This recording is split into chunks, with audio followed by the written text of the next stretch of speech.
preponderante en los primeros años, la primera mitad, digamos, del siglo XX, ¿no, Rodri? Así es, y te cuento, Wenceslao Gallardo, junto a Ángel Canderli, vivían en Jujuy. Cierto día decidieron ir a cazar a la selva de Zapla.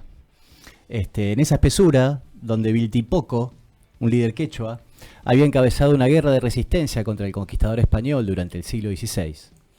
Ambos no imaginaron que casi sin querer harían historia.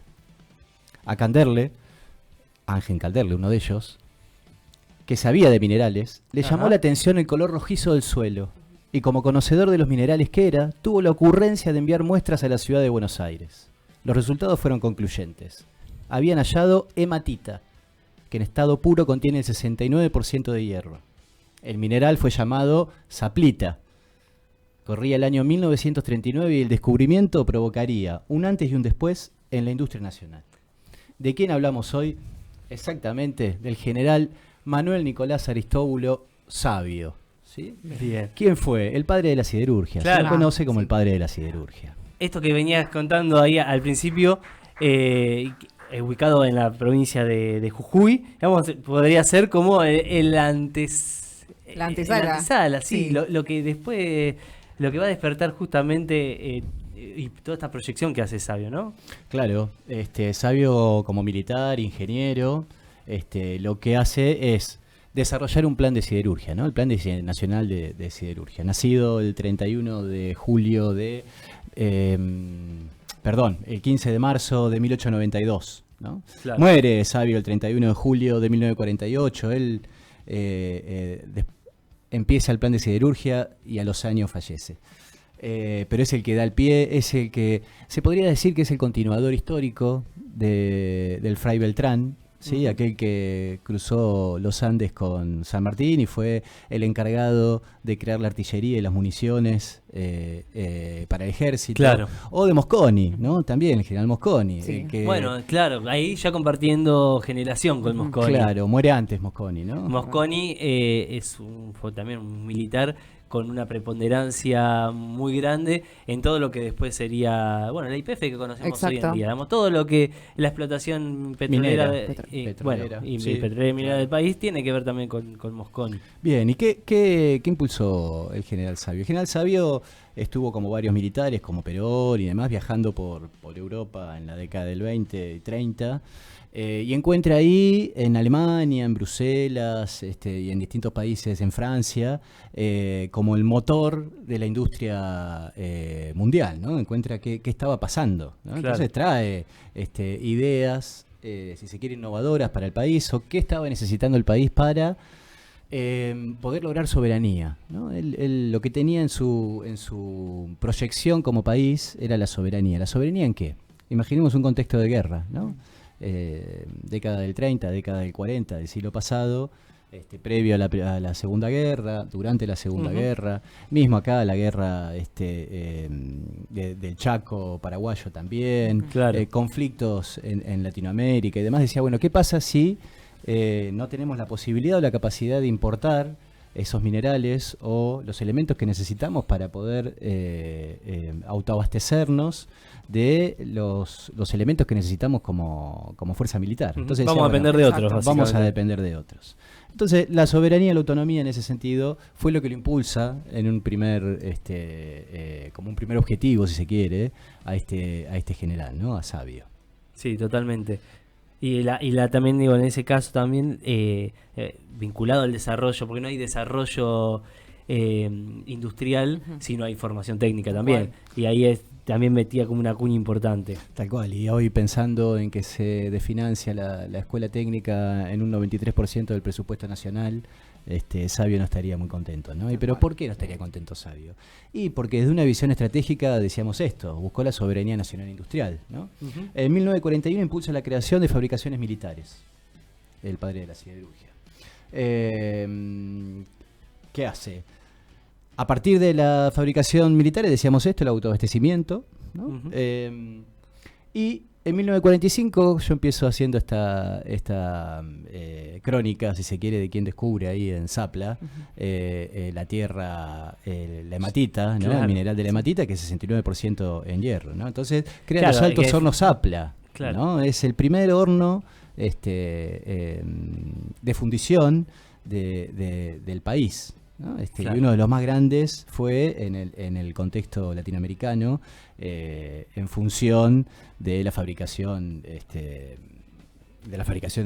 minerales en hierro, ¿no? Sí, totalmente. Ahí también digo, ¿qué se hace con esto, con el acero, la siderurgia?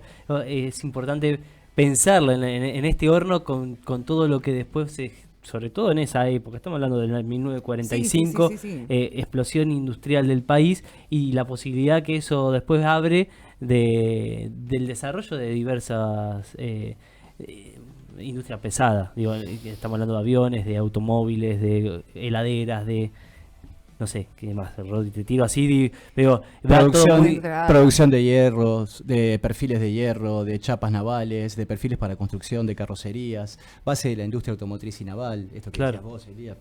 Es el que provoca la planta de producción de tolueno sintético en Campana, ¿no? O sea, que marca el inicio de la industria petroquímica. Exacto. Nada más ni nada menos. Bueno, fabricaciones militares, SOMISA, parte de una visión de país industrializada, ¿no? De fabricaciones, de fabricación de industria pesada, sin dejar de ser un país exportador de granos y de materias primas, ¿no? Porque eso también lo tenía claro, que el país brindaba esas posibilidades y teníamos grandes condiciones para que eso siga sucediendo. Ahora, lo que tenía claro también era que la necesidad de aplicarle a esa materia prima la industrialización, el país también tenía esa posibilidad. Lo que había que hacer era poner en marcha un plan para que eso sucediera. Bien. ¿Vamos bien? Vamos bien. De primera. Entonces, Manuel Savio, militar, parte de una generación también de militares, uno de los padres de la siderurgia, director de fabricaciones militares, impulsor de SOMISA, Sociedad Mixta de Siderurgia del Estado, Siderurgia Argentina, que va de la mano, y a mí también, que ahí quería poner también un datito más, que es parte también de una visión planificadora, porque todo esto no es que fue surgiendo así espontáneamente como crecen los hongos después de la lluvia, ¿no? En la humedad. En parte sí, porque necesitas una base, pero también necesitas una planificación para que todo eso vaya haciendo y vaya surgiendo un paso atrás de otro, ¿no? Época del primer plan quinquenal, época en la cual se empieza a proyectar justamente la construcción de la industria naval, de la industria automotriz, de la industria de la aviación también. Pensemos en los astilleros navales, ¿no? Claro. El astillero Río Santiago, digamos, 1953. Es parte de la misma lógica de un plan de país, ¿no? Un plan de país en función de la industrialización, un plan de país en función de incorporar tecnología que haga el crecimiento de la producción nacional, digamos, Totalmente. ¿no? Esto como... Y de la defensa nacional, digo, porque también arrancaste por ahí. Sí. Y la defensa nacional, también incluso pensándola, porque ahora se está también hablando de defensa nacional y me parece que está muy bien que así se haga, pero era del autoabastecimiento de la industria de la defensa nacional y no de la importación y la compra de aviones acá, de que sea todo nuestro, allá, claro. claro. Porque de repente en un contexto de guerra te dejan de vender. Exacto. Porque se lo vende a los enemigos el material bélico. Claro.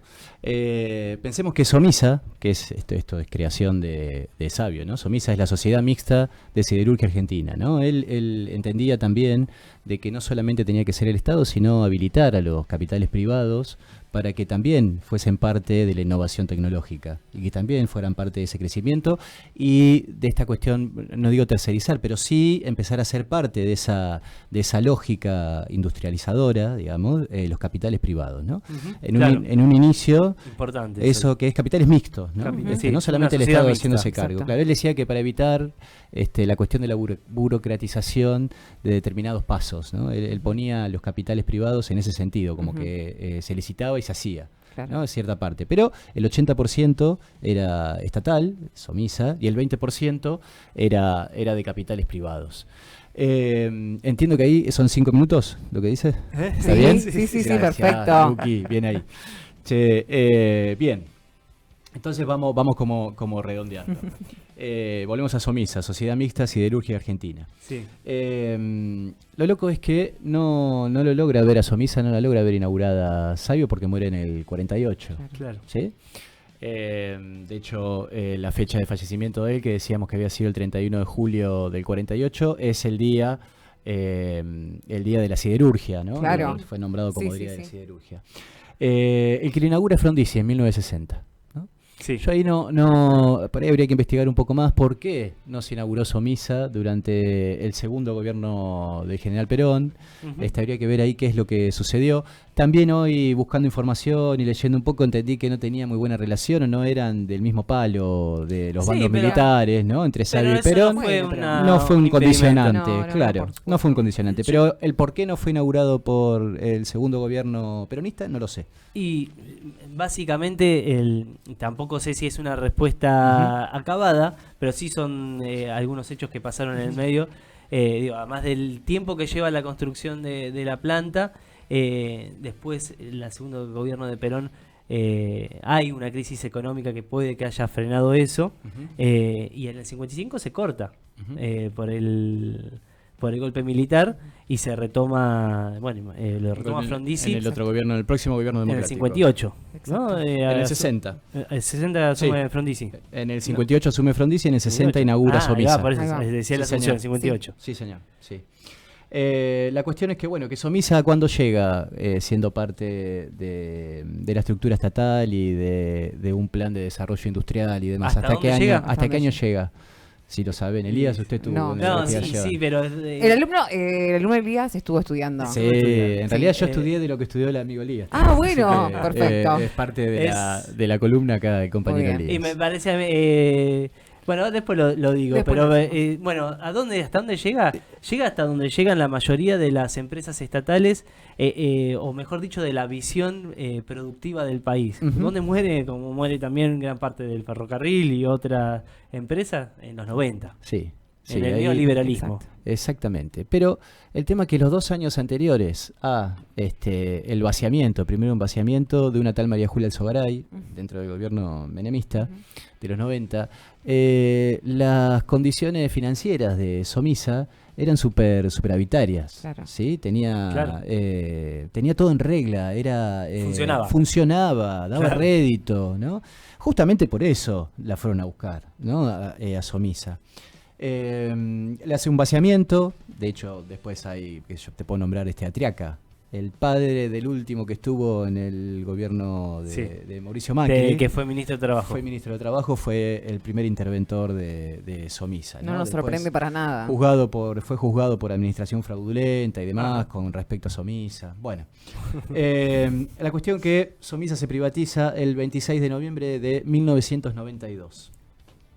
¿Quién lo agarra? ¿Quién lo toma al SOMISA después de largas luchas de los trabajadores, tanto en Campana, acá en Propulsora también, porque Propulsora fue parte también de los encenadazos que hubo en la década del 90? El grupo Techín, ¿no? Paolo Roca Claro. es el que controla y pasa a llamarse Aceros Paraná luego, para después llamarse y fusionarse y terminar llamándose en Siderar, ¿no? Exacto. Siderar, que es lo que hoy Conocemos Conocemos todos. todos, sí. todos, sí. Pero el desmantelamiento decíamos que había comenzado en 1991 con María Julia Alzogaray. Hoy en día se llama Ternium Siderar, ya que forma parte de un grupo formado por otras 2 plantas internacionales ubicadas en México y Brasil. Bueno, decíamos esto, la década del 90, década de privatizaciones, ¿no? Década de apertura de importaciones, de ruptura del entramado industrial, productivo, nacional. Ujú. Cualquier semejanza con la Con la realidad. realidad Sí. actual No es pura coincidencia. no es pura coincidencia. coincidencia. De hecho, los apellidos se repiten. Sí. Y un poco recién ahí, si quieren por ahí para ir cerrando, y tiene que ver y no, pero digamos, esta cuestión de la independencia y de la soberanía económica, de la independencia política, ¿no? Sí. Porque si vos sos soberano económicamente, podés ser independiente políticamente. Recién lo charlaba ahí afuera con Lucas, ¿no? Decíamos, algo de lo que nos va a salvar justamente es la comunidad, ¿no? Entonces, ¿y cómo se forma comunidad? Porque hablábamos un poco esto de las redes, si se forma comunidad en las redes, y qué sé yo. La comunidad es el mano a mano, la comunidad es verte con el otro, la comunidad es poder discutir, reflexionar, ponerte de acuerdo o en desacuerdo con ese otro que tenés y que es parte de tu par, de tu ser, de tu grupo, de tu identidad, ¿no? Y Somisa es parte de nuestra identidad como país, es parte de nuestra identidad como pueblo. El general Sabio es padre de esa línea histórica que nombrábamos con el Fray, que lo ayudó a San Martín a liberar de los ejércitos realistas en Chile y después en Perú, del Mosconi, de los yacimientos petrolíferos fiscales. Y de toda una generación de militares, sobre todo eso, que pensaron en profundidad los desafíos y lo que tenía que hacer el país para poder ser soberano. Digo, el ejército también tiene, y las Fuerzas Armadas tienen también esa función. Así que de alguna manera, termino diciendo, volver a esa línea histórica, volver a esa línea de raigambre nacional y volver a las bases, que ahí está la explicación de mucho, ¿no? Por supuesto que sí. Tuvimos una clase de historia fantástica. Totalmente. Yo disfruto mucho los Sí, a mí me encanta la historia. La gente con el profe obvio. Justamente se sitúa acá con nosotros. Yo fui la alumna que simplemente hizo silencio. Vamos a una pausa, me parece, ¿no? Vamos a una pausa. de música. Dale. Todavía nos queda un rato más.